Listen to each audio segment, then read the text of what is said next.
Hey guys, the video you're about to watch is a conversation about racism.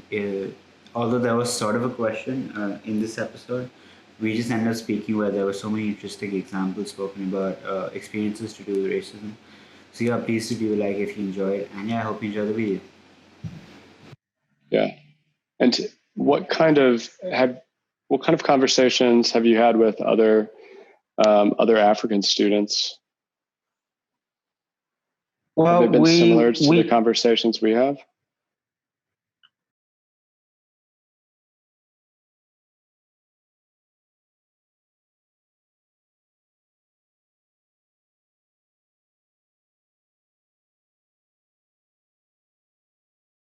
yeah, definitely. We talked about how it is important for us to not feel bad about being black, because I can assure you that I heard some people um, a couple years ago wish that they were not black. Understand? They wish that they were not born black because of the bad things that were happening to black people, because of the way people perceive black people to be bad people, so that those people aspire to being some other people that will be more accepted in society. And I am black and ever proud to be so. And that allows me to Mm. talk about something else. Yeah, you asked me to talk about cases where I experienced not necessarily racism, but prejudices because of who I am. There was this one time I went to one of the Yale summer programs in Connecticut in the US, and I had a Chinese American roommate, and then we started bonding. I didn't know he had a certain opinion about me until one night I laid on my bed. I had my tablet. I was scrolling through my pictures, my family, and all those old pictures. And he saw one me standing next to a man formally dressed in a fancy way. And then he asked me who this man was, and I told him that he's the president of Burkina Faso.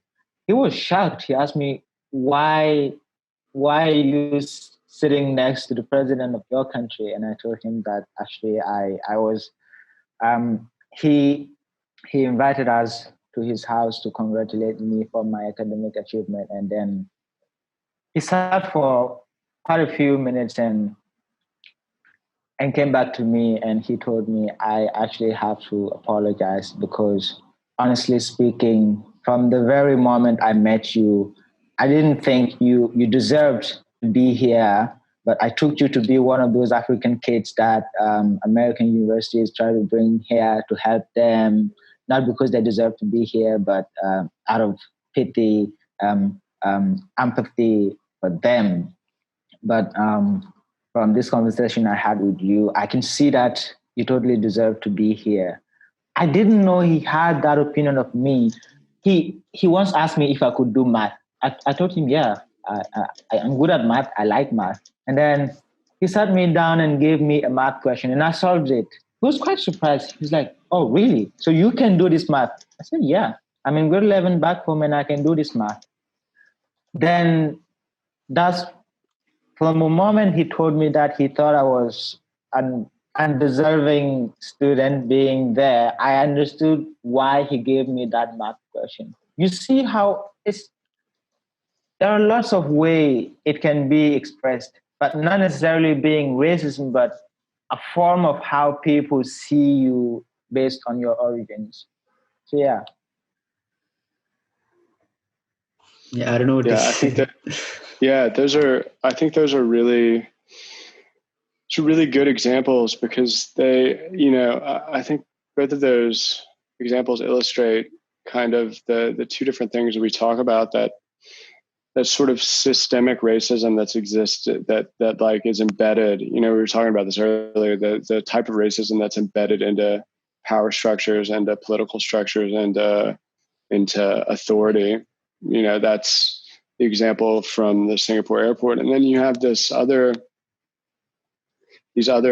sort of more subtle forms of racism that are embedded into people's belief systems, and they're sort of the things that they pick up on growing up that they're not always consciously aware of. And it often takes like a face-to-face interaction or a one-to-one interaction with somebody before somebody's even fully aware that they have those biases, right? And so, you know, those are really, I think, powerful examples, and it's just, you know, it's really unfortunate that, you know, you still have to deal with those and face those today, when it feels like we should be past this by now in so many ways, you know. Do you have Yeah, examples thanks for of? sharing. No, genuinely. It won't. It could. Yeah, it couldn't have been easy to just talk about it. So yeah, genuinely, thank you so much. Because just because of what you told us, and anyone who's going to hear this, it's so easy to gain context of how deep into society this problem is, and how it's necessary to get it out of our systems if we have it. So yeah, no, thank you so much. Justin, do you have stories of when you were in the States and maybe you saw, well, maybe you were a bystander to an incident, or maybe you were involved in an incident where someone was racist to someone else? Yeah, I mean, I would say, I don't know, there's just racism in the South. Yeah, I guess for those of you guys who don't know, which is most of you, maybe even you guys don't know, I grew up in Alabama. Yeah, I grew up in Alabama, and of course there is, you know, a long history of racism there, from the times of slavery all the way through the civil rights movement.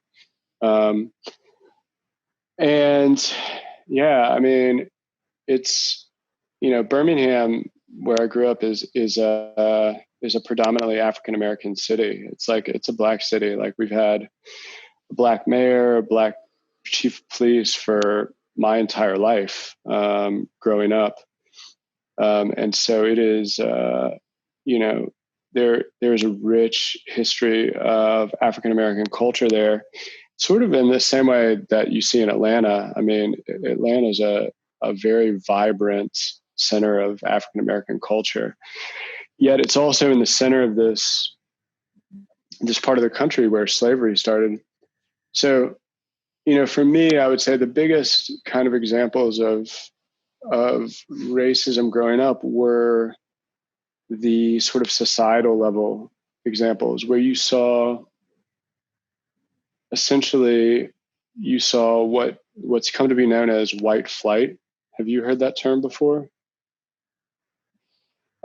So white flight was this idea, and this is not exclusive to Birmingham. This happened in lots of different parts of the country, but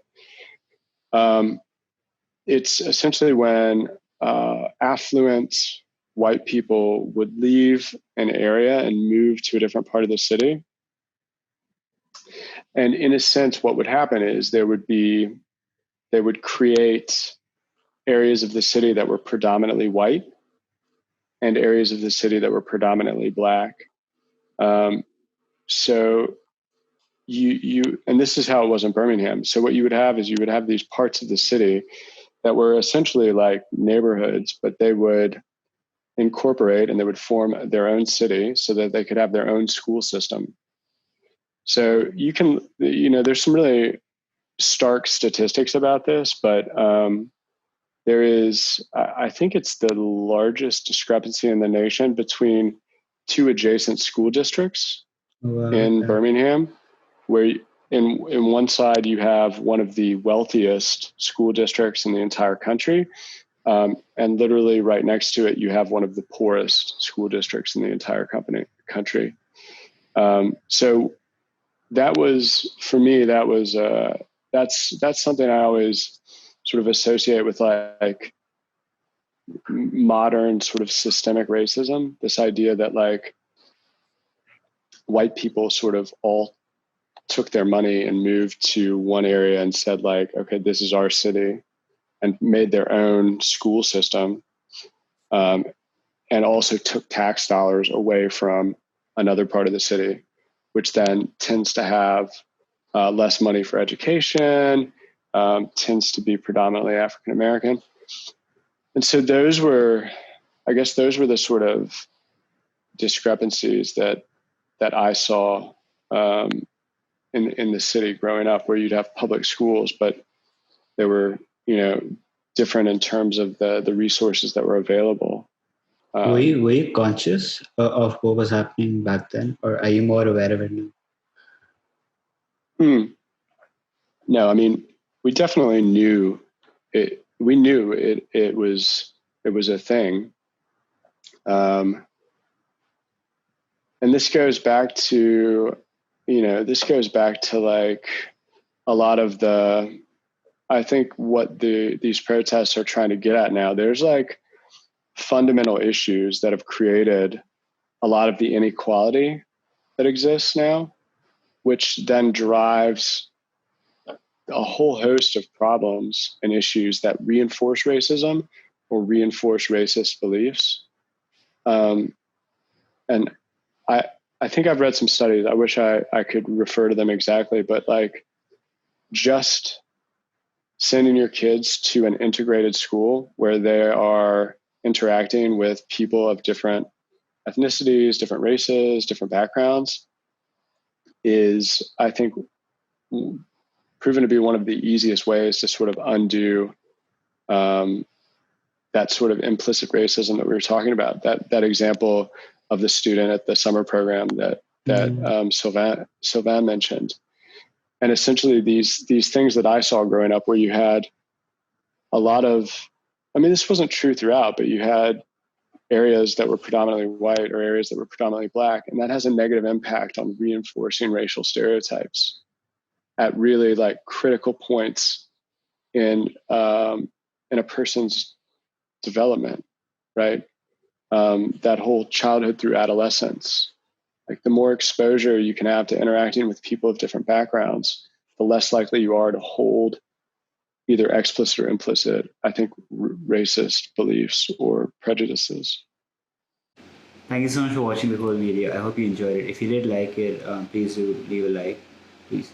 And if you want to see more episodes, there are more on my channel. There's going to be more, pretty much um, quite frequent actually. I don't know if that made sense, but yeah, it's going to be a lot of videos really soon, and they're going to keep on coming. So please do subscribe if you like the content. Thank you so much.